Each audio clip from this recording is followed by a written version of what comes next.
Innal hamdalillah nahmaduhu wa nasta'inuhu wa nastaghfiruh wa na'udzu billahi min shururi anfusina wa min sayyiati a'malina may yahdihillahu fala mudhillalah wa may yudlil fala hadiyalah. Asyhadu an la ilaha illallah wahdahu la syarikalah wa asyhadu anna Muhammadan abduhu wa rasuluh alladzi la nabiyya wa la rasula ba'dah. Segala puji dan syukur kita panjatkan kehadirat Allah Subhanahu wa taala atas segala nikmatnya,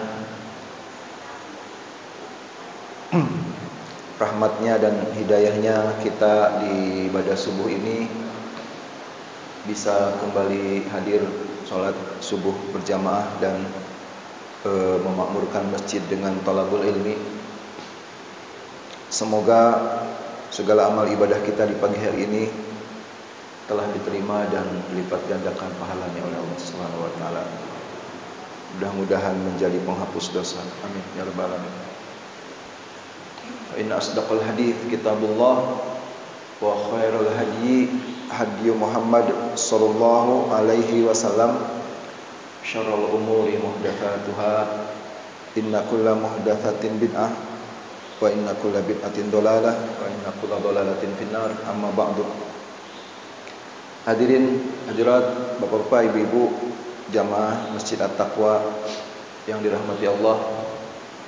Tema kajian subuh kita di hari ini masih melanjutkan yang bulan kemarin, yaitu belajar sabar dari Nabi Ayyub alaihissalam. Masih ingat kemarin kan awalnya kenapa saya memilih tema sabar adalah karena berawal dari nasihatnya Ibnu Sina, seorang ulama yang sekaligus pakar kedokteran Islam yang hidup ratusan tahun yang lalu.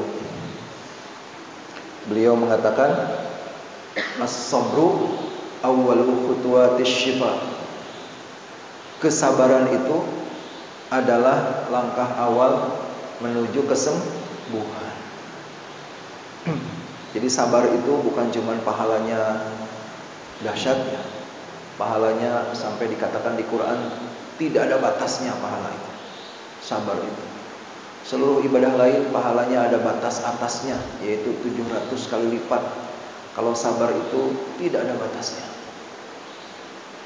Ternyata bukan hanya itu, sabar juga ada peran sangat penting di masa wabah, ya. Yaitu mempercepat kesembuhan. Bukan cuma wabah, penyakit apapun kalau dijalani dengan penuh kesabaran akan mempercepat kesembuhan. Kemarin berangkat dari situ, maka belajar bersabar yang saya kira paling panjang ceritanya, ya, kisahnya adalah belajar sabar dari Nabi Ayyub. Sampai-sampai satu pertemuan saja belum selesai kemarin, ya. Mari kita lanjutkan.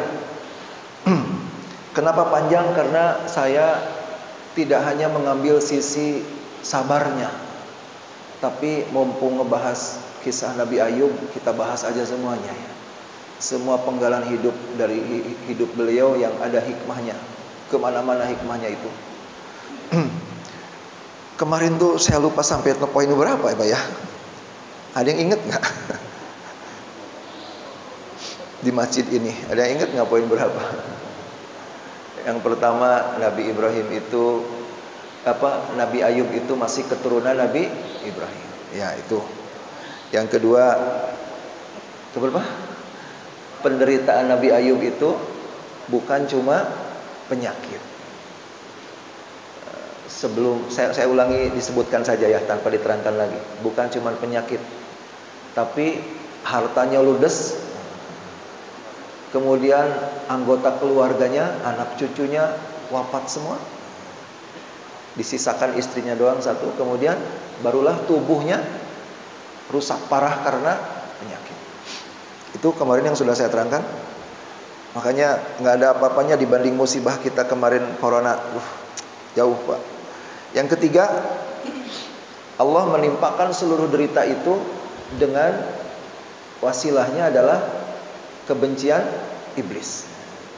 Iblislah yang menimpakan seluruh derita itu kepada Ayub atas izin dari Allah. Itu sudah saya sampaikan dalilnya kemarin juga. Kemudian penyakit yang menimpa Nabi Ayub adalah penyakit kusta. Sudah saya sampaikan juga dalilnya ya. Sudah ya itu ya, penyakit kusta. Yang kelima, Nabi Ayub itu menderita penyakitnya selama 18 tahun. Jadi kagak usah dibandingkan dengan COVID kita kemarin ya, paling juga 2 minggu atau 1 bulan, 18 tahun ini. Kemudian yang keenam, yang juga sudah kayaknya, Nabi Ayub itu saking menularnya penyakitnya itu dan penampakan dari kulit tubuhnya itu membuat takut ya orang-orang di sekitarnya, maka Nabi Ayub pun diusir oleh seluruh penduduk kampung sehingga terpaksa harus tinggal di tempat pembuangan sampah model rawa kucing situ ya, yang paling dekat ya, kucing. Jadi nggak usah dibandingin Pak, kejauhan. Kita kemarin diisolasi paling di rumah Pak. Kita dikarantina di hotel. Ya, Nabi Ayub diisolasi, dikarantina di tempat pembuangan sampah. Malu kalau masih keluh kesah ya.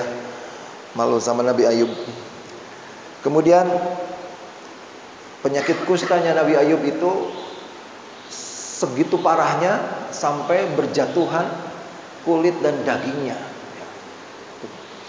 Dari sekujur tubuhnya selama 18 tahun itu berjatuhan sampai kelihatan otot bagian dalam, jaringan saraf dan tulang belulangnya Nabi Ayub. Sehingga secara teori medis seharusnya beliau itu tewas, Pak. Seharusnya meninggal. Tapi kenapa nggak meninggal? Karena belum takdirnya meninggal. Makanya saya pesankan kan seorang muslim itu seharusnya sangat mampu untuk bersikap sangat tenang, segawat apapun keadaan, sekritis apapun keadaan. Ingatlah Nabi Ayub ya.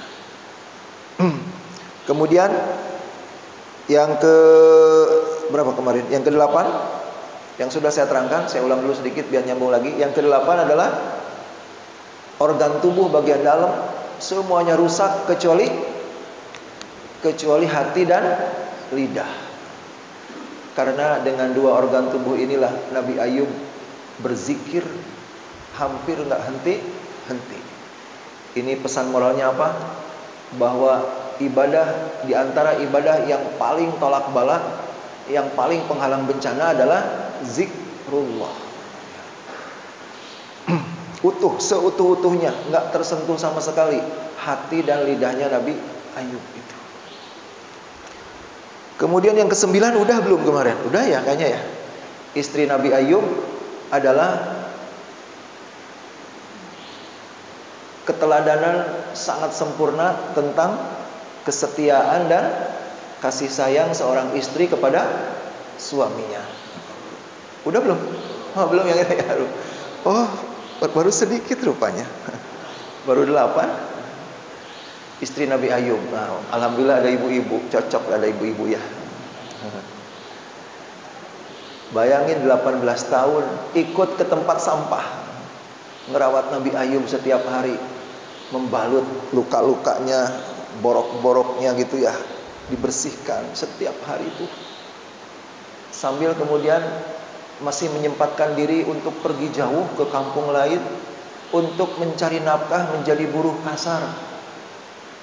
Kerja harian di tempat pertanian jadi buruh tani, di tempat pabrik roti jadi buruh pabrik roti, untuk mencari nafkah untuk makan dia dan suaminya. Dan istri Nabi Ayub itu masih menyempatkan diri juga untuk cari-cari tabib, Segitu banyaknya tabib beliau temuin untuk bertanya bagaimana cara mengobati penyakit suaminya itu. 18 tahun, Pak. Kesetiaan luar biasa itu. Belum tentu semua perempuan bisa melakukan seperti itu, ya. Itulah istri Nabi Ayub, Pak. Figur kesetiaan yang luar biasa seorang suami kepada istrinya. Seorang istri kepada suaminya. Terus kalau saya tanya, Bu, Bapak, Ibu-ibu, kalau saya tanya, istri Nabi Ayub merawat Nabi Ayub dengan penyakit semenular dan semematikan itu gitu ya. Selama 18 tahun ikut hidup tinggal di tempat sampah. Kalau saya tanya, cukup nggak seorang perempuan seperti istri Nabi Ayub melakukan kesetiaan sehebat itu?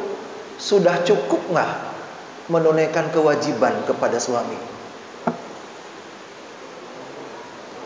Cukup belum segitu tuh? Sudah cukup belum? Beda-beda jawabannya, ada yang belum, ada yang sudah. Merawat Nabi Ayub 18 tahun dengan penyakit yang sangat mengerikan begitu ya, sambil mencari nafkah, sambil mencari tabib.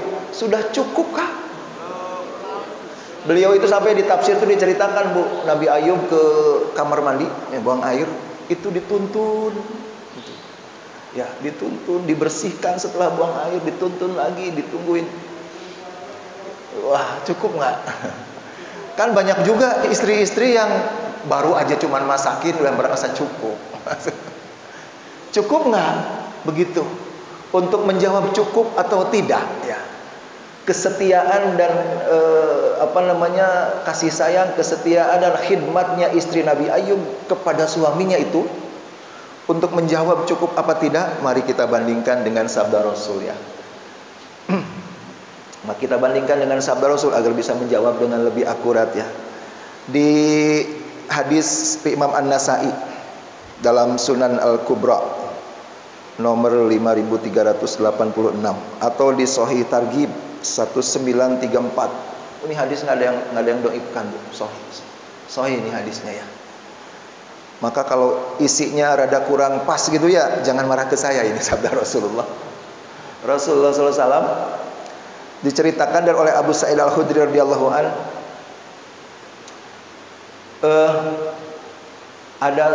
ada seorang bapak dan ibu bertengkar sama anaknya di zaman Rasul. Bertengkarnya urusan apa? Si orang tua ini kompak, ya, ayah dan ibunya maksa si gadisnya untuk nikah di waktu yang sesuai keinginan orang tuanya, dengan calon yang juga pilihan orang tuanya. Si anak nolak dua-duanya. Kenapa? Belum pengen nikah gitu. Berarti urusan waktunya juga nolak, belum pengen nikah. Terus yang kedua, nggak mau dengan calon pilihan orang tuanya gitu. Maka orang tua dan anak ini datanglah ke Rasulullah, ngadu, Pak. Diadukan itu anaknya ini sama orang tuanya, sambil dibawa si gadisnya itu ke hadapan Rasul. Maka Rasulullah kemudian menasehati si gadis ini. Kata Rasulullah, "Ati'i abak." Taatilah orang tuamu, katanya gitu, ya. Taati orang tuamu. Tapi si anak malah ngomong begini, faqalat, si anak mengatakan, "Walladzi ba'atsaka bil haqq la atazawwaju hatta tukhbirani ma haqqu zauji ala zaujati." Kata si anak ini, si gadis ini bilang ke Rasulullah, "Demi Allah yang telah mengutusmu membawa kebenaran, aku tidak mau nikah sebelum engkau kabarkan kepadaku seberapa besar kewajiban seorang istri kepada suaminya." Seberapa besar kewajiban seorang istri kepada suaminya. Maka Rasulullah menjawab, qala Rasulullah SAW bersabda, "Haqqu zauji ala zauzati law kanat bihi kurha falaha satha aw intathara man kharahu sadidan aw daman thumma btala'athu ma'addat haqqah. Kata Rasulullah, dengarkan, kata Rasulullah begini. Kewajiban seorang istri kepada suami itu begini besarnya, kata Rasulullah. Apabila ada seorang suami, apabila ada seorang laki-laki gitu, sekujur tubuhnya penuh dengan korek, dengan kudis, dengan borok gitu. Dan si istrinya menjilati boroknya itu semuanya. Dan dari borok, dari kudis, dari koreng sekujur tubuhnya itu juga keluar darah dan nanah. Kemudian darah dan nanahnya diseruput gitu ya, diminumnya sama istrinya. Seandainya pun ada seorang istri yang sampai melakukan seperti itu kepada suaminya, tetap belum cukup menunaikan kewajiban kepada suami. Jelas nggak, Bu? Ini hadis menjelaskan apa? Menjelaskan betapa besarnya kewajiban seorang istri kepada suaminya. Atau kalau dibalik, betapa besarnya hak seorang suami kepada istrinya. Sampai kalaupun si istri ini saking setianya gitu ya, saking ingin pahala, dijilatinnya itu semua borok di tubuh suaminya, dihirup, diminumnya darah dan nanahnya, tetap belum cukup, kata Rasulullah, belum cukup kayak gitu. Jadi boro-boro yang cuman masakin doang, yang cuman baru nemenin tidur sudah merasa cukup, belum. Nah, ini ibu-ibu tuh, majelis taklim ibu-ibu, kalau saya sampaikan hadis ini pada berkerut itu. Ini Rasulullah, betapa besarnya kewajiban seorang istri kepada suaminya. Jadi seandainya pun ada seorang istri yang berbakti seperti istrinya Nabi Ayub ini, 18 tahun ngurus penyakit suaminya, tetap belum cukup itu, Pak. Ya, belum cukup. Tapi tenang ibu-ibu ya, inilah hadis paling ekstrim, Pak, kalau saya tanda kutip ya. Hadis paling ekstrim tentang kewajiban seorang istri kepada suami. Paling berat ini hadis, Pak. Tapi buat laki-laki juga ada yang sangat berat. Apa biar seimbang ya buat para suami, kalau buat itu kan berat buat istri tuh ya. Tapi jangan salah paham, Bu. Hadis ini bukan berarti seorang istri kalau suaminya korengan kudu dijilatin, bukan begitu. Itu ilustrasi saja dari Rasulullah, ya, ilustrasi saja. Baik, itu yang poin keberapa? Ya, kalau yang buat laki-laki, kalau menurut saya yang paling berat itu adalah Rasulullah mengatakan seorang pemimpin yang dibenci sama yang dipimpinnya gitu. La turfa'u sholatuhum fawqa ru'usihim shibran, hadis Ibnu Majah. Seorang pemimpin yang perilakunya itu nggak benar sampai dia dibenci oleh semua yang dipimpinnya, maka sholatnya tidak akan diangkat oleh Allah sejengkal pun di atas kepalanya. Sholat wajibnya, sholat sunnahnya tidak akan naik, jangankan ke langit, tidak akan diangkat sejengkal pun di atas kepalanya. Sia-sia itu sholat, Pak.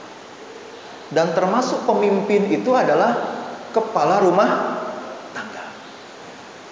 Makanya jangan sembarangan kelakuan sebagai suami. Kalau anak istri benci, bisa-bisa sholat kita tidak diangkat sejengkal pun di atas kepala. Sama itu beratnya, Bu. Sama. Jadi Rasulullah itu adil. Kepada para istri ada hadis-hadis yang sangat berat. Kepada para suami juga ada hadis-hadis yang sangat berat. Kapan-kapan kita bahas ya. Itu poin ke berapa dah? Poin ke-8 tadi ya. Poin ke-9, maaf, poin ke-9. Poin ke-10 sekarang. Poin ke-10. Nah, ini pelajaran penting juga buat kita biar bisa bersikap tenang di masa wabah ya. Yang ke-10 itu istri Nabi Ayub, Pak. Itu kan kontak fisik setiap hari sama Nabi Ayub. Betul nggak? Beliau itu yang membersihkan tubuh Nabi Ayub yang penuh dengan penyakit yang sangat menular itu. Dia bersihkan, dia rawat setiap hari. Nggak mungkin ngerawat kalau nggak kontak fisik. Tapi tertularkah? Tidak. Saya baca di banyak tafsir, tidak ada satu riwayat pun mengatakan bahwa istrinya Nabi Ayub tertular penyakit tersebut. Apa pesannya di sini? Pesannya adalah urusan takdir ini Pak ya. Semenular apapun penyakit, telah menulari jutaan orang,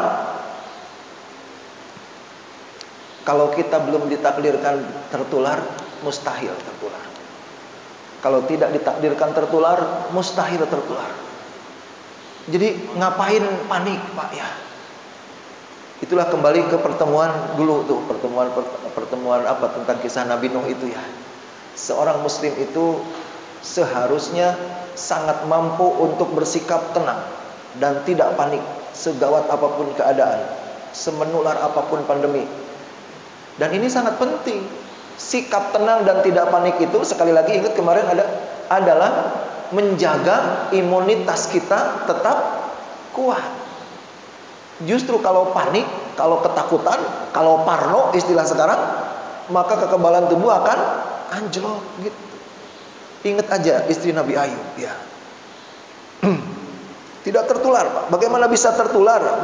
Dalam tafsir-tafsir dikatakan kanat taqumu bi amri. Istrinya Nabi Ayub itu yang merawat Nabi Ayub segala keperluannya. Kalau beliau tertular nggak mungkin bisa ngurus Nabi Ayub. Itu yang ke-10 Pak. Ini adalah pelajaran tentang takdir. Tertular, terjangkit atau tidak, tertular atau tidak, sepenuhnya adalah takdir. Yang ke-11. Yang ke-11, pelajaran atau hikmah dari kisah Nabi Ayub selain tentang sabar adalah adukanlah segala derita hanya kepada Allah. Adukanlah segala derita, segala musibah, segala kesulitan, segala kesusahan hanya kepada Allah. Lihatlah Nabi Ayub Pak. Tidak ada satu riwayat pun Nabi Ayub mengadukan atau mencurhatkan penderitaannya kepada orang lain, kepada manusia. Tidak ada. Nabi Ayub itu curhatnya hanya kepada Allah saja. Nah, curhat Nabi Ayub itu ada dua kan, yang satu bisa ditiru, yang satu enggak kan. Yang bisa ditiru di surat Al-Anbiya 82. Anni massaniya durru wa anta arhamur rahimin.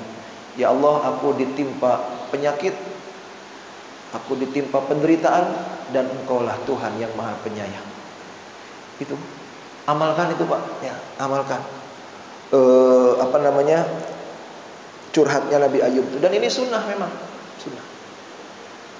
Mencurhatkan penderitaan hanya kepada Allah itu sunnahnya seperti itu. Sebaliknya, kalau karunia, kalau nikmat, kabarkan kepada manusia. Kalau penderitaan, adukan hanya kepada Allah. Begitu kan hukum dalam Islam itu. Bukan cuma Nabi Ayub kok itu. Nabi Yakub juga sama. Nabi Yakub itu juga mengadukan penderitaan hanya kepada Allah. Lihat di surat Yusuf ayat 86. Kisah di balik ayat ini itu kan begini. Nabi Yakub itu kan karena sedih berkepanjangan dan marah berkepanjangan. Sedihnya karena kehilangan anaknya yang masih kecil itu Nabi Yusuf berpuluh tahun. Marahnya karena beliau tahu yang mencelakakan Nabi Yusuf itu adalah kakak-kakaknya sendiri. Maka marah dicampur sedih sangat dalam dan berkepanjangan. Beliau menjadi buta. Dan bukan cuma buta, tapi penyakit berat Pak. Jadi Nabi yang kena penyakit berat, paling berat ada dua. Yang nomor satunya Nabi Ayub, yang nomor duanya Nabi Yakub. Dalam surat Yusuf itu dikatakan hatta takuna haradan. Engkau memendam sedih dan memendam marah sampai engkau mengidap haradon. Haradon itu penyakit berat. Tapi saya nggak dapat penjelasan itu penyakit beratnya itu apa itu.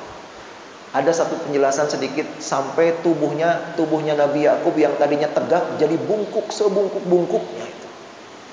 Dan matanya buta, hilang, putih matanya itu buta. Nabi Yakub berpapasan dengan sahabatnya yang sudah lama tidak bertemu. Kemudian ditanya, dulu engkau gagah, tubuhmu kekar, gagah gitu. Kenapa engkau sekarang seperti ini? Matamu buta, tubuhmu bongkok, sakit gitu, sakit parah. Nabi Ayub ngomong Pak, Nabi Ayub bilang, tubuhku menjadi rapuh, mataku menjadi buta. karena sedih, duka laraku kehilangan anak. Itu Nabi Yusuf. Cerita ke sahabatnya, Allah langsung mengutus malaikat Jibril untuk menegur Nabi Ayub. Ya. Malaikat Jibril langsung menegur, aku turun menemuimu, menyampaikan teguran dari Allah. Kenapa engkau mencurhatkan penderitaanmu kepada makhluk? Tidakkah Allah lebih layak untuk menjadi tempat kamu mengadu? Itu Nabi Yakub langsung tersungkur sujud menangis, Pak, mohon ampun kepada Allah. Dan beliau langsung mengucap innama, nah ini udah surat Yusuf ayat 82:6. Innama athku bathi wa huzni ilallah. Sesungguhnya aku hanya akan mengadukan segala derita dan kesedihanku kepada Allah saja. Nabi Yakub, Pak. Nabi Musa juga sama. Nabi Musa itu ketika menyeberang laut, ya, dikejar Firaun menyeberang laut, beliau berkata begini sambil nyeberangin laut yang dibelah itu, dalam kitab hadis Targhib wa Tarhib, beliau mengatakan, Allahumma lakal hamdu wa ilaikal mustaka wa antal musta'an. Ya Allah, segala puji bagi engkau. Wa ilaikal mustaka, kata Nabi Musa tuh sambil nyeberangin laut yang dibelah, hanya kepadamu aku mengadu. Hanya kepadamu aku mengadu. Berarti mengadukan penderitaan itu hanya kepada Allah, Pak. Hanya kepada Allah. Sekali lagi, sebaliknya kalau kenikmatan sampaikan kepada sebanyak-banyaknya kawan-kawan sesama manusia. Itu namanya tahadduts bin nikmah. Jangan dibalik, giliran dapat nikmat diem-dieman karena takut ada yang minta. Giliran dapat susah, semua tahu karena pengen ada yang ngasih gitu. Keliru, Pak, itu, ya. Tapi ada keringanan. Boleh mengadukan derita, mengadukan musibah kepada manusia kalau apa? Kalau darurat, Pak. Mengancam nyawa, darurat, perlu minta tolong. Contoh rumah kebakaran, ya, contoh penyakit berat, datang ke dokter, sama dokter ditanya, kan curhat tuh. Kalau berobat ke dokter nggak mau ngomong apa gejalanya, sakit apa, gimana bisa ngobatin dokter, coba. Ya, jadi darurat, ya, darurat nyawa atau darurat mau berobat, boleh curhat tuh penderitaan. Saya sakit ini, dokter, saya sakit ini sebelah sini. Terus apa lagi? Keringanannya adalah kalau diniatkan untuk meminta doa, Pak. Minta doa, saya lagi kena COVID nih, lagi dirawat di rumah sakit, kirim tuh ke WA. Tolong minta doa ya, doain saya.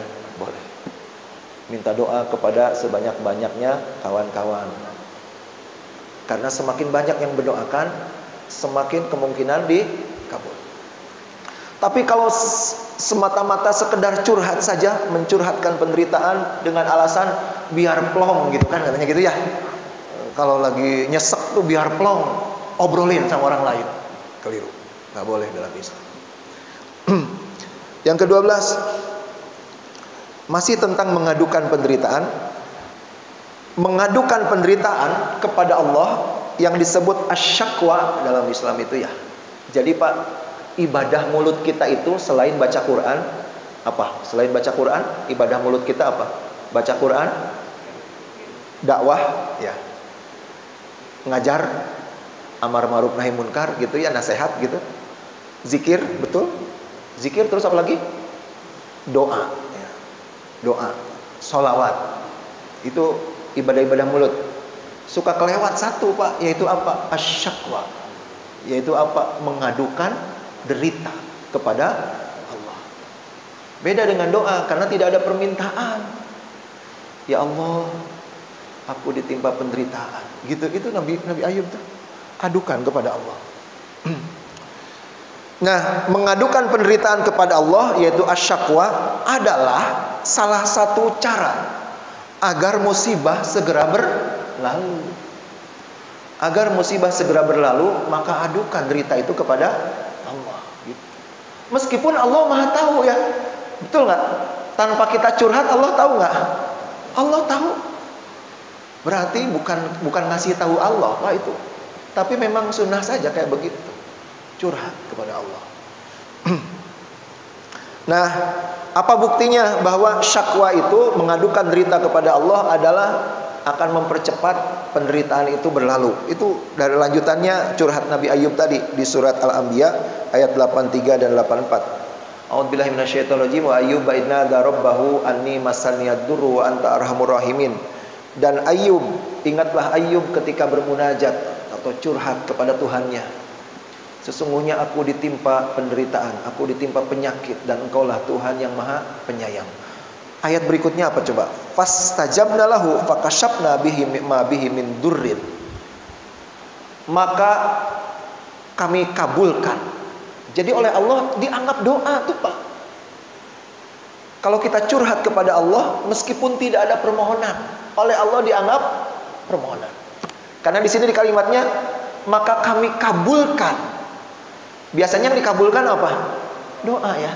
Padahal Nabi Ayub kalimatnya, ya Allah aku ditimpa penyakit dan Engkaulah Tuhan yang Maha Penyayang. Ada permintaan nggak?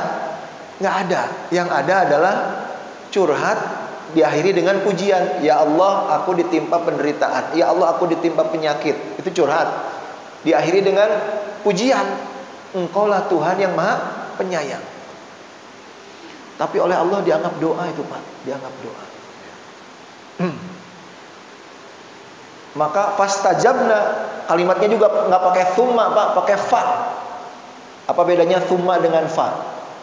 Dalam bahasa Arab itu, dalam bahasa kita kan ada kemudian, ada lalu gitu ya.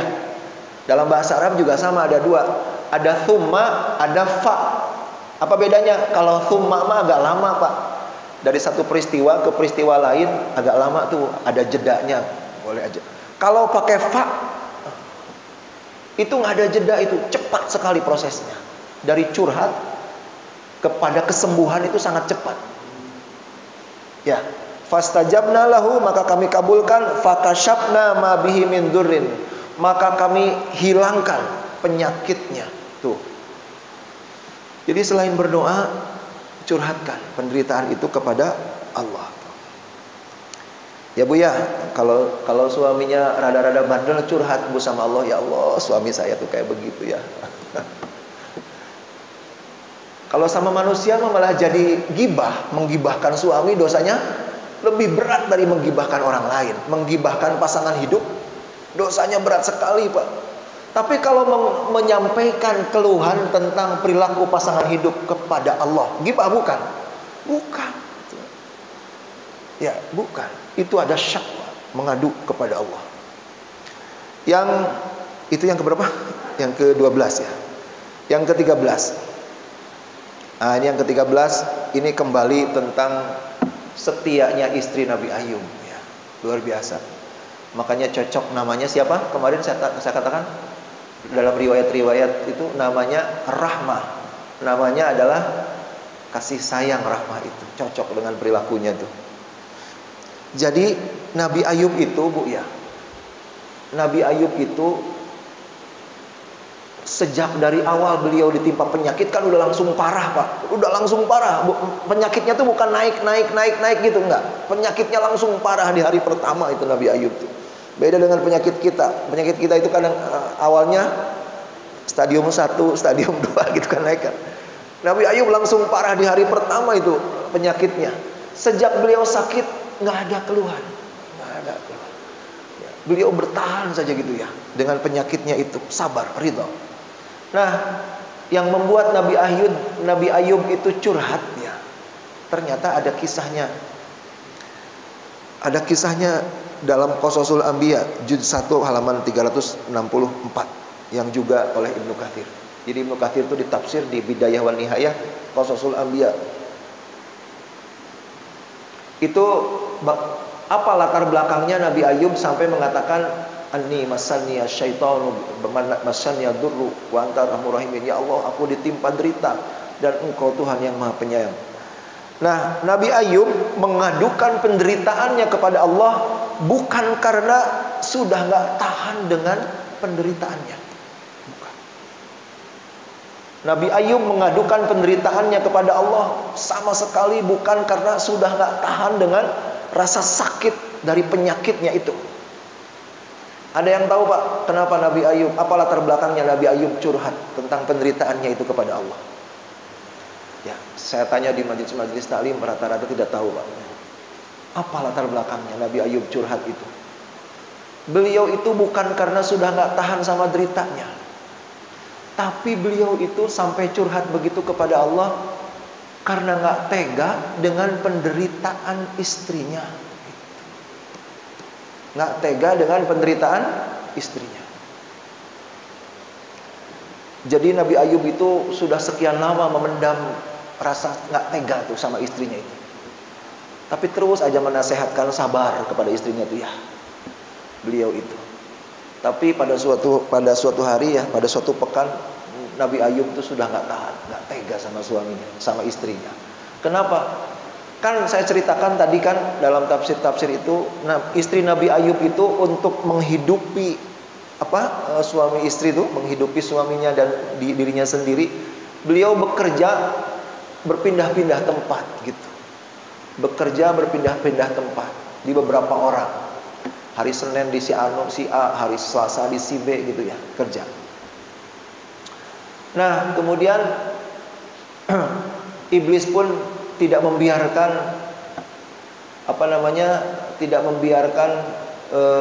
itu berlangsung lama ya.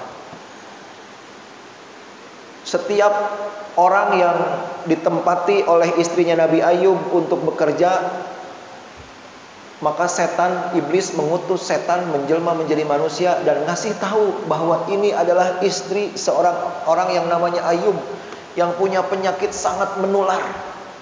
Maka jangan pernah mau lagi mempekerjakan perempuan ini, nanti keluargamu tertular.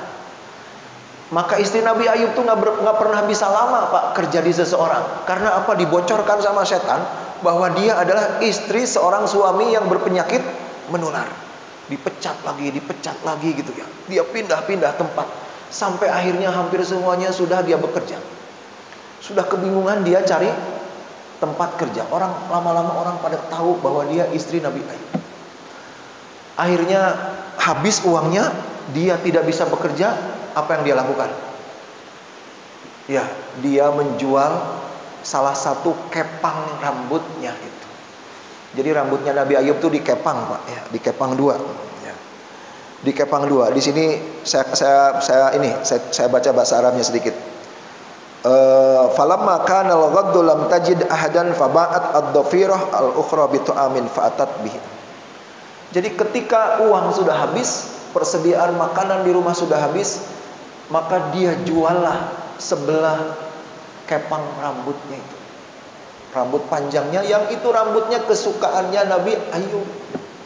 Nabi Ayub kalau lagi kesakitan suka pegang itu rambutnya istrinya itu. Dijual. Datang ke rumah, bawa makanan banyak, lebih banyak daripada biasanya. Nabi Ayub curiga, ini kok bawa makanan sebanyak ini, dari mana? Istrinya bilang, ini seperti biasa, saya bekerja. Saya bekerja. Sehari dua hari habis makanannya gitu kan. Dia jual lagi kepang yang satunya lagi Pak. Nabi Ayub ketika yang pertama saja udah gak percaya, gak mungkin gajinya sebesar itu, membeli makanan sebanyak ini. Tapi yang pertama Nabi Ayub gak nanya lebih jauh. Ketika yang kedua kalinya bawa makanan banyak, kata Nabi Ayub, jangan bohong kepadaku. Dari mana ini uang untuk membeli sembako sebanyak ini? Maka istrinya gak mau bohong untuk kedua kali Pak. Istrinya Nabi Ayub pun kemudian membuka kerudungnya di depan suaminya dan rambutnya hampir habis. Nabi Ayub pun nangis Pak. Nabi Ayub kemudian langsung mengucap, falamma ra'a ra'saha makhluqan qala fi du'aihi. Itu dalam Qasasul Anbiya tadi, juz 1 halaman 364 Ibnu Katsir. Ketika Ayub alaihissalam melihat rambut istrinya tercukur, terpotong hampir habis, maka beliau pun langsung bermunajat kepada Allah. Bunyi munajatnya tadi, Anni massaniyad durru wa anta arhamur rahimin. Wah, luar biasa lah pokoknya istri Nabi Ayub itu, Pak, ya.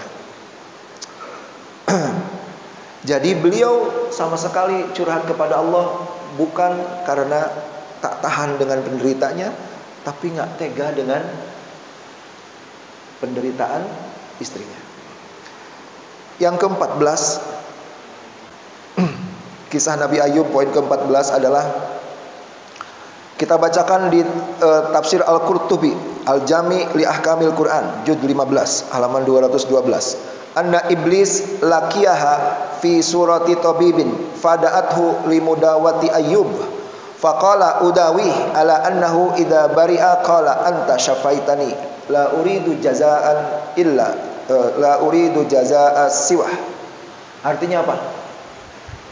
Suatu hari istrinya Nabi Ayub sedang biasa keluar rumah mencari nafkah atau mencari tabib gitu. Iblis pun menjelma menjadi sesosok manusia dan mengaku seorang tabib. Kemudian iblis berkata kepada istrinya Nabi Ayub, aku bisa menyembuhkan suamimu dengan waktu yang sangat cepat dan tanpa ada bekas penyakit di tubuhnya. Dengan satu syarat saja, aku gak minta imbalan apapun. Ya, kata iblis yang menjelma jadi tabib, katakan kepada suamimu, aku ini tabib paling terkenal, tabib paling mahir menyembuhkan berbagai penyakit. Aku bisa menyembuhkan penyakit suamimu dengan waktu cepat dan tanpa ada bekas sama sekali di tubuhnya, tanpa minta bayaran. Dengan satu syarat saja. Syaratnya cuma satu. Apa kata istrinya? Tolong sampaikan kepada suamimu. Iya, saya sampaikan. Apa syaratnya? Kalau nanti sudah sembuh, kamu dan suamimu harus mengucapkan anta syafaitani. Artinya itu apa? Engkau telah menyembuhkanku. Gitu. Cuman satu kata saja, Pak. Engkau telah menyembuhkanku. Kepada siapa tuh ngomongnya? Kepada tabib itu, yang jelmaan iblis itu. Istrinya datang ke Nabi Ayub menyampaikan kabar itu, dan Nabi Ayub marah, Pak, ya, kepada istrinya.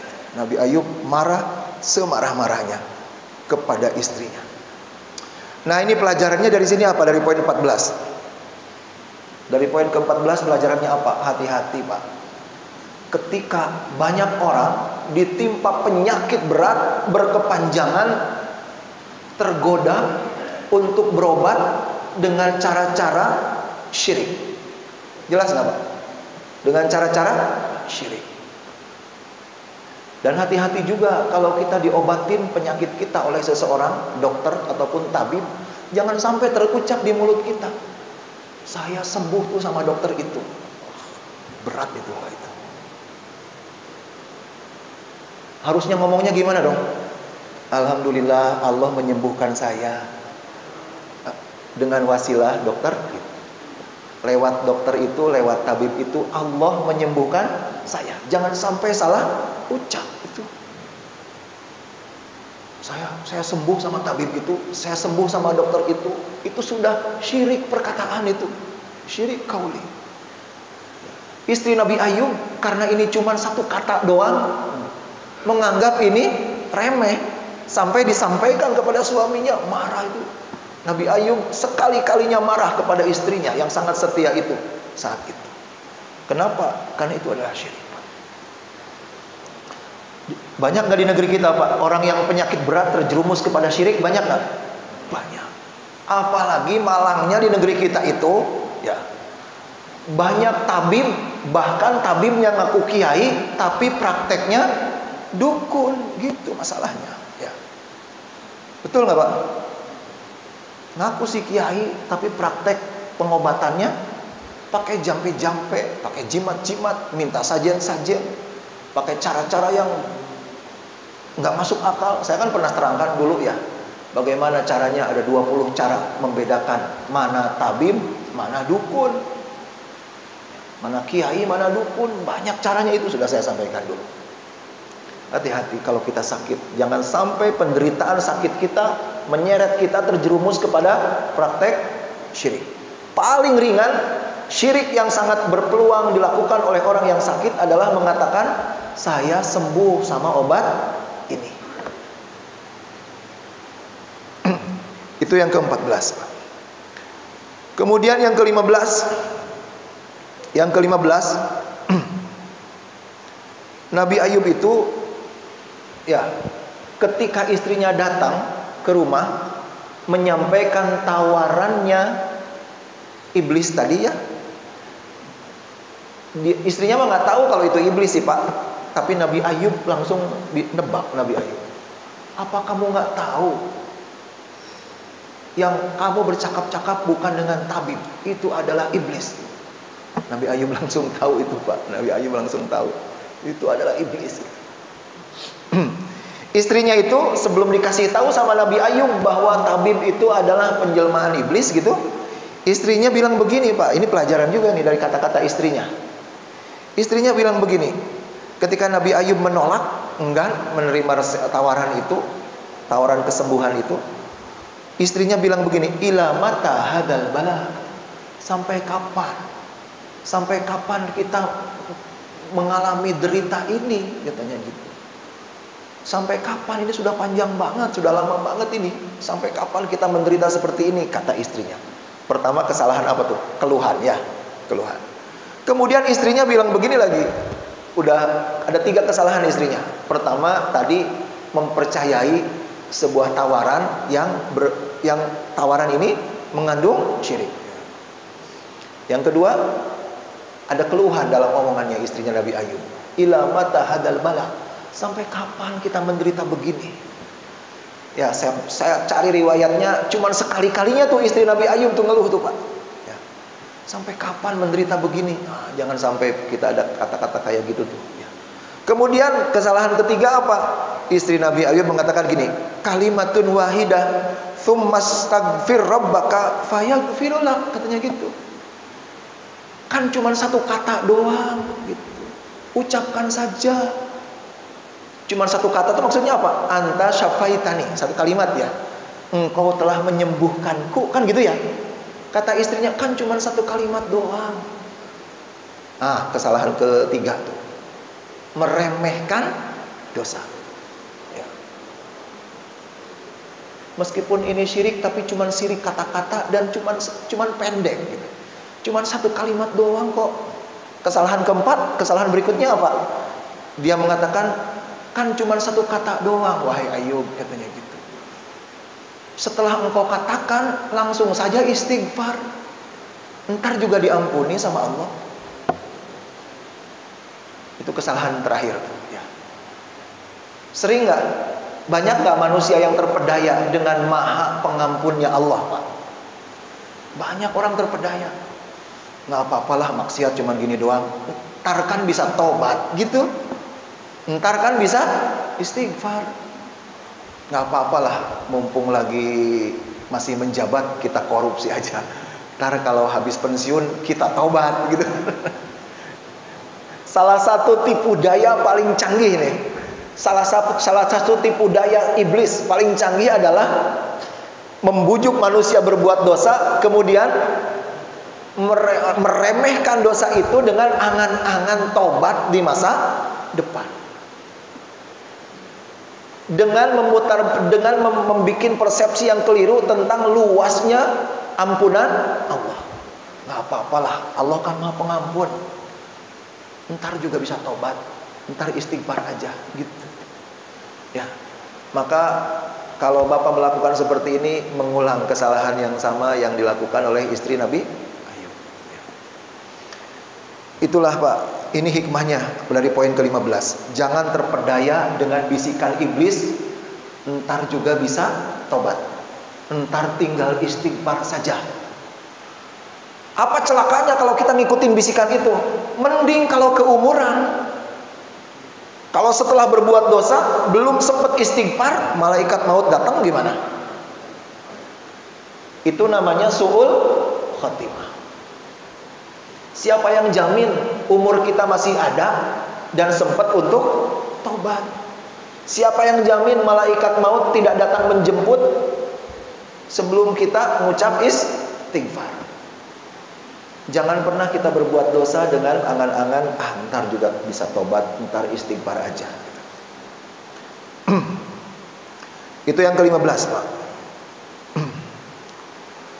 Kemudian yang ke-16. Yang ke-16 masih terkait kisah istri Nabi Ayub tadi. Nabi Ayub marah dengan perilaku istrinya itu dan bersumpah. Bersumpah untuk memukul istrinya, mencambuk istrinya 100 kali cambukan. Karena tergiur, karena apa? Karena kesalahan 4 kesalahan tadi ya. Karena 4 kesalahan tadi, Nabi Ayub pun, demi Allah, kalau aku sembuh, aku cambuk kamu 100 kali. Nabi Ayub tuh, Pak. Apa pelajarannya dari sini, Pak? Apa pelajarannya? Pelajarannya dari kisah ini, Nabi Ayub itu kok kayak tega banget ya. Istrinya sudah merawatnya 18 tahun, segitu setianya. 1 hari saja berbuat salah tuh kan istri Nabi Ayub. Sampai Nabi Ayub tega bersumpah memukul istrinya 100 kali. Kira-kira di benak kita Nabi Ayub tega gak tuh? Tega banget sama istri gitu kan. Tapi pelajarannya apa dari sini, Pak? Kata para ulama, pelajarannya begini. Demikianlah begitu dalamnya bencinya Nabi Ayub terhadap dosa, terutama dosa syirik. Besarnya kebencian Nabi Ayub terhadap dosa syirik melebihi besarnya cinta beliau kepada istrinya. Jelas nggak, Pak? Besarnya kebencian Nabi Ayub kepada dosa syirik melebihi besarnya cinta beliau kepada istrinya. Makanya sampai beliau abaikan rasa cintanya kepada istrinya dan bersumpah memukul istrinya 100 kali sebagai sanksi, sebagai hukuman atas dosa syiriknya itu. Dalilnya ada di surat Shad ayat 44. Itu di surat Shad ayat 44, nanti dibuka, Pak ya. Dalam tafsirnya, dalam tafsir Fathul Qadir Imam Asy-Syaukani, saya sengaja pindah-pindah tafsir. Udah Ibnu Katsir, At-Tabari, Al-Qurtubi, Ar-Razi, Asy-Syaukani ya. Fa halafa Ayyub la yadribannaha in ufiya mi'ata jaldah, itu dalilnya. Nabi Ayyub pun bersumpah untuk mendera atau mencambuk atau memukul istrinya 100 kali pukulan karena kesalahannya itu. Itu yang ke-16. Pesannya tadi, kita harus sangat benci kepada dosa, terutama dosa syirik melebihi kebencian kita kepada apapun. Nah, yang ke-17, karena nyambung ini harus diselesaikan sampai poin ke-17. Poin ke-18 baru terpisah. Ini masih terkait ini kisah istri, kesalahan istrinya. Poin ke-17 dalilnya di surat Shad ayat 44. Allah berfirman, wa khud biyadika digthan fadrib bihi wala tahnath inna wajadnahu sabira ni'mal abdu innahu awwab. Ketika Nabi Ayub sembuh, Pak, Allah berfirman kepada Nabi Ayub, khud biyadika digthan fadrib bihi wala tahnath. Ambillah olehmu seikat rumput, ya, maka pukulkanlah sekali. Maksudnya ke siapa? Ke tubuh istrinya. Wala tahnath, dan janganlah engkau melanggar sumpah. Kan Nabi Ayub sudah bersumpah ya, sumpah kan nggak boleh dilanggar. Dan kata para ulama, di zaman Nabi Ayub, di syariatnya Nabi Ayub, sumpah itu tidak boleh dibatalkan sama sekali. Kalau umat Nabi Muhammad mah, alhamdulillah sudah bisa dibatalkan sumpah itu. Kalau sumpah dibatalkan ada kiparatnya kan? Ya. Ada kiparatnya, ngasih makan fakir miskin 3 orang atau puasa gitu ya, atau saum. Ada kiparatnya tuh. Zaman Nabi Ayub tidak ada katanya Pak. Sumpah itu sekali terucap harus dilakukan. Wala tahnas, jangan dilanggar sumpahmu, tetap lakukan. Tapi Allah ngasih rukhsah Pak. Ngasih keringanan. Kan Nabi Ayub sumpahnya apa? Mukul istrinya dengan alat pemukul Pak. Mukulnya itu berapa kali? 100 kali. Rukhsahnya 2 macam sekaligus. Dikasih keringanan oleh Allah. Mukulnya bukan dengan tongkat, bukan dengan tangan, tapi dengan lembaran rumput. Rumput panjang gitulah. Apa sih rumput yang rada panjang? Alang-alang gitu, alang-alang ya. Dengan rumput. Ya, alatnya bukan pemukul, bukan tangan, tapi rumput. Mukulnya bukan 100 kali, tapi rumputnya 100 helai. Diikat, dipukul sekali gitu. Itulah rukhsahnya, keringanannya. Dari sini pelajarannya apa Pak? Banyak pelajarannya di sini tuh Pak ya. Pelajarannya apa? Pertama adalah itulah penghargaan Islam terhadap kesetiaan dan kesabaran seorang istri. Dikasih penghargaan sampai turun rukhsah khusus untuk istri Nabi Ayub. Itu penghargaan atas sabar dan setianya. Padahal dosanya berat itu, ya. Pelanggarannya berat, kan ada syiriknya, layak dipukul 100 kali juga sebenarnya. Tapi kenapa diringankan? Itu imbalan atas setia dan sabarnya. Pertama itu. Yang kedua apa? Yang kedua pelajarannya, itulah Allah memberikan pesan betapa seorang suami itu harus bersikap lembut kepada istri. Dan juga perlakuan kepada perempuan itu memang harus, bukan cuma kepada istri ya. Perlakuan kepada perempuan itu harus halus. Jadi sikap kasar itu kan tercela. Yang lebih berat adalah sikap kasar kepada perempuan. Pelajarannya tuh. Kemudian juga pelajarannya apa? Pelajaran berikutnya dari kisah ini. Allah itu sangat pemaaf terhadap kekeliruan dan kesalahan yang dilakukan dalam kondisi penderitaan, dalam kondisi menderita, dalam kondisi keterpaksaan. Jadi gini, sebuah kekeliruan, sebuah kesalahan, sebuah dosa yang dilakukan dalam kondisi darurat, dalam posisi menderita, dalam posisi terpaksa, itu Allah itu sangat pemaaf. Kan kesalahan istri Nabi Ayub itu dilakukan dalam kondisi dia senang apa dia sangat menderita sih Pak? Dalam kondisi dia sangat menderita. Beda perlakuan Pak Islam itu.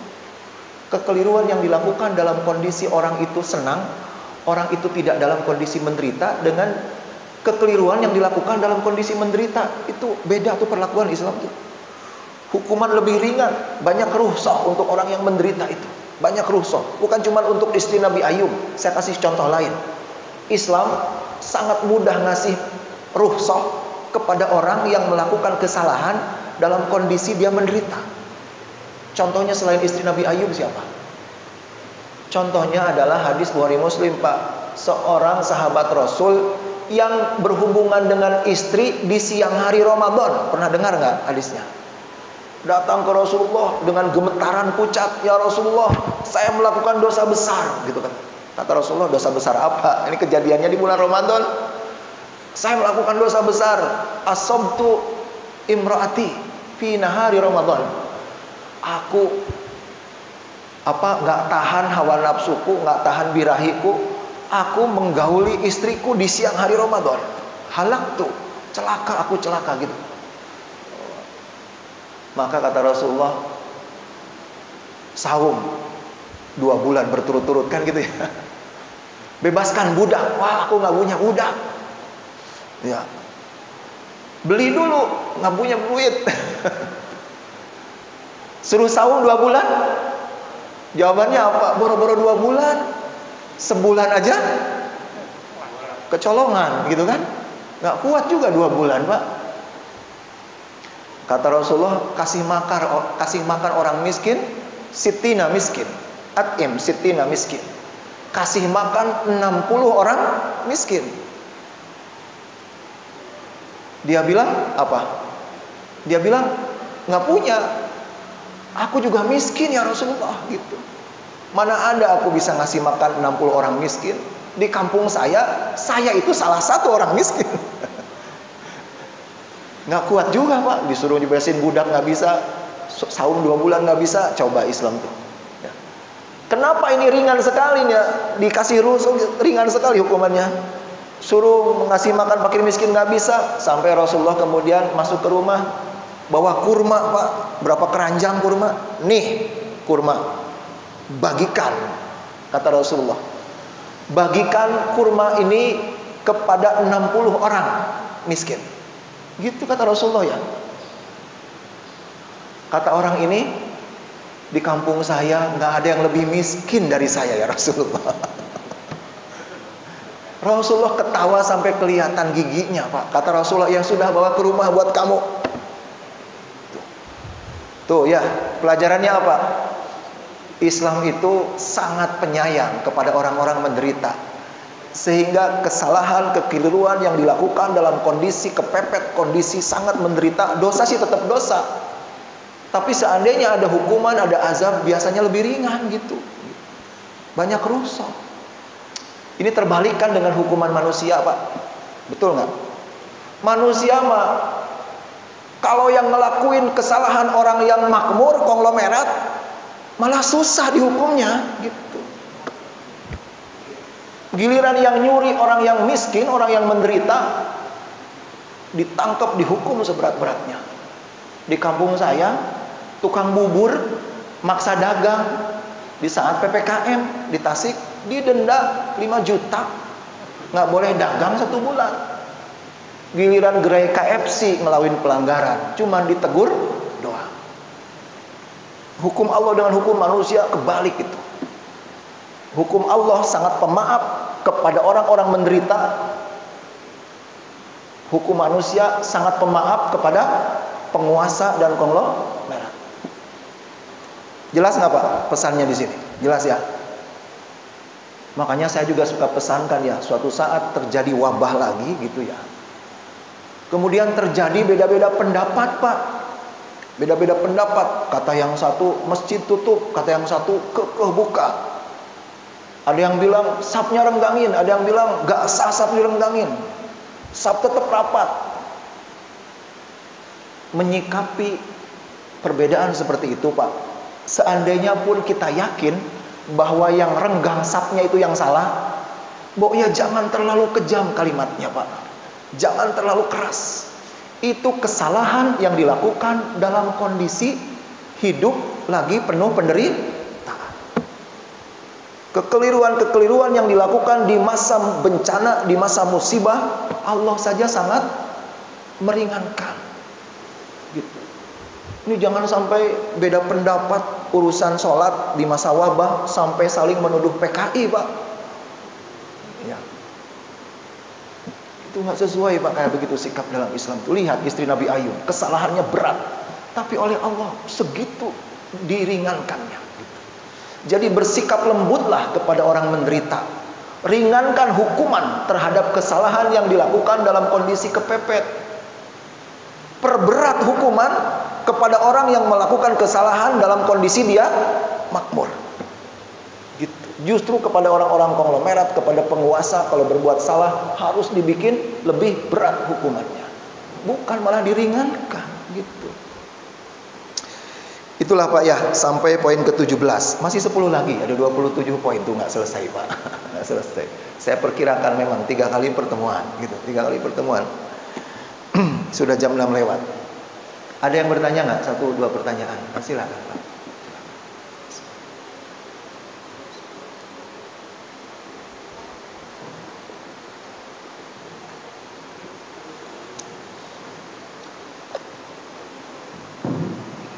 Assalamualaikum warahmatullahi wabarakatuh. Waalaikumsalam. Seperti kita ketahui bahwa Nabi Ayub itu kan 18 tahun Sedangkan Nabi itu kan diutus sebagai risalah pembawa dakwah. Artinya di 18 tahun itu kekosongan dakwah. Ini bagaimana mengatasi kekosongan ini? Karena Nabi Ayub itu sibuk dalam penyakitnya. Iya. Bahkan diisolir ya, diisolasi. Walau alam itu saya belum melihat sedetail itu siapa yang dakwah saat itu. Ya. Tapi yang jelas Pak, di zaman para nabi sebelum Nabi Muhammad itu seringkali selain seorang rasul ada di satu zaman, ada rasul lain di zaman itu, ada banyak nabi di zaman itu. Jadi tidak terjadi kekosongan rata-rata. Ya. Tidak terjadi kekosongan karena nabi itu banyak, ada ribuan Pak nabi itu. Nabi ada ribuan, rasul ada ratusan. Ya. Nabi itu memang tidak berdakwah secara luas, tapi dia kepada orang-orang terdekat, kepada orang-orang dekat dia tetap menasehati. Contoh, Nabi yang sejaman siapa? Nabi Ibrahim dan Nabi Lut sejaman. Contoh, Nabi yang sejaman siapa? Nabi Zakaria dan Nabi Yahya. Nabi Zakaria ada, Nabi Yahya ada, Nabi Isa ada. Nabi Isa dan Nabi Yahya itu ketemu Pak, ngobrol Pak, Nabi Isa dan Nabi Yahya. Di zaman Nabi Musa ada Nabi Khidir gitu. Ya, ada Nabi Khidir. Jadi saya yakin ada yang lain yang tetap berdakwah ya. Meskipun Nabi Ayub sedang kena isolasi, karantina ya. Begitu Pak ya. Oh tadi ada kelewat satu hadis ya. Apakah Rasulullah pernah melakukan rukhsah yang mirip dengan melakukan hukuman yang mirip dengan hukuman Nabi Ayub kepada istrinya? Pernah Pak. Hadisnya riwayat Imam Abu Dawud nomor 4472 dari seorang laki-laki dari Ansor ya. Sahih ini, Sahih Abu Dawud 4472. Ceritanya ada seorang laki-laki sakit parah Pak. Sakit parah. Berbaring saja di ininya, di ranjangnya, nggak bisa kemana-mana. Udah lama sakitnya. Suatu hari dia dikirimin makanan oleh temennya, oleh tetangganya gitu. Dikirimin makanan sampai yang ngirimnya masuk ke kamarnya gitu. Yang ngirimnya seorang budak perempuan gitu. Seorang budak perempuan, pembantu atau budak lah gitu, khadimah, budak perempuan. Datang gitu, ngirim makanan. Entah kenapa ya, setan luar biasa ngegodanya, lagi berdua gitu di kamar, maka berzinahlah itu antara si budak perempuan yang nganter makanan dengan orang yang sakit ini. Nah, lagi sakit segitu parahnya ternyata berzina bisa tuh, berzina. Emang hawa nafsu itu luar biasa ya. Kadang-kadang udah tua rentak saja masih zina. Ya. Hawa nafsu tuh nggak ada sakitnya, nggak ada lansianya hawa nafsu. Birahi itu Pak. Maka ya berzina nih antara orang sakit dengan si pembantu atau budak yang nganterin makanan ini. Kemudian orang ini suatu hari taubat Pak, sadar, nangis, gemetar dah. Sampai dia ngutus seseorang untuk ngasih tahu ke Rasulullah ya. Qala istaqtuli Rasulullah sallam fa inni qad waqa'tu ala zariyah. Tolong engkau pergi temuin Rasulullah, minta fatwa sama Rasulullah. Rasul masih ada Pak, minta fatwa lah engkau sama Rasul. Sekarang juga. Memangnya kenapa aku ini terjerumus zina? Dengan siapa? Dengan seorang budak perempuan yang nganterin makanan ke kamarku. Tolong minta fatwa ke Rasulullah bagaimana agar aku dihapus dosa. Aku ini dirajam pun siap, asal dosaku habis, katanya gitu Pak. Luar biasa nih orang Pak. Aku dirajam pun siap. Ternyata Pak disampaikan ke Rasulullah, Rasulullah memutuskan hukumannya bukan rajam. Kenapa? Orang ini tuh belum nikah Pak. Orang ini belum nikah. Kalau belum nikah hukumannya bukan rajam, beda ya. Kalau orang yang zina dia sudah nikah hukumannya rajam. Ditanam di tanah tinggal kepala doang, dikubur di tanah hidup-hidup tinggal kepala doang, dilemparin batu sampai meninggal. Itu kan rajam tuh. Kalau yang belum nikah bukan rajam tapi dipukul 100 kali gitu. Maka kata Rasulullah, orang ini sudah nikah belum? Belum. Hukum pukul 100 kali. Para sahabat bilang begini, saya bacakan hadisnya ya. Mereka mengatakan, Ma ra'ayna bi ahadin minan nas minad dur mithlal ladzi huwa bih law hamalnahu ilaik latapassahat idamah. Ya Rasulullah, kata para sahabat, setahu kami di saat ini tidak ada orang yang penyakitnya melebihi parahnya penyakit orang itu. Seandainya orang itu digotong dari rumahnya ke hadapanmu, kami khawatir tulang-tulangnya akan patah. Sampai ilustrasinya begitu para sahabat. Saking parahnya itu kondisi tubuhnya, kalau digotong ke hadapanmu untuk dipukul 100 kali, saya khawatir tulang-tulangnya remuk, kayak gitu kata para sahabat ya. Rasul kemudian bilang begini, Fa'amara Rasulullah SAW ayyakhudhu lahu mi'ata shimrad fayadribuhu biha darbatan wahidah. Maka Rasulullah pun memerintahkan kepada para sahabat untuk mengumpulkan 100 ranting pohon yang kecil-kecil. 100 ranting pohon diikat, dipukulkan satu kali. Mirip kan dengan yang dilakukan oleh Nabi Ayub kepada istrinya, pukul satu kali. Ini juga pelajaran kan, hukuman bisa diringankan apabila maksiat dilakukan dalam kondisi sangat menderita. Ya. Saya kira sampai situ ya. Terima kasih atas perhatiannya. Mohon maaf belum selesai juga. Mungkin harus 3 pertemuan. Mudah-mudahan masih ada umur ya untuk menyampaikannya. Ingatkan saja materinya. Kadang-kadang saya lupa juga. Belajar sabar dari Nabi Ayub. Terima kasih atas perhatiannya. Mohon maaf atas kata-kata yang kurang berkenan. Saya tutup dengan doa, Rabbana hablana min azwajina wa dzurriyyatina qurrata a'yun waj'alna lil muttaqina imama. Rabbana hablana min azwajina wa dzurriyyatina qurrata a'yun waj'alna lil muttaqina imama. Rabbana dzalamna anfusana wa illam taghfir lana wa tarhamna lanakunanna minal khasirin. Rabbana atina min ladunka rahmatan wa hayyi' lana min amrina rasyada. Rabbana atina fid dunya hasanah wa fil akhirati hasanah wa qina adzabannar. Assalamualaikum warahmatullahi wabarakatuh.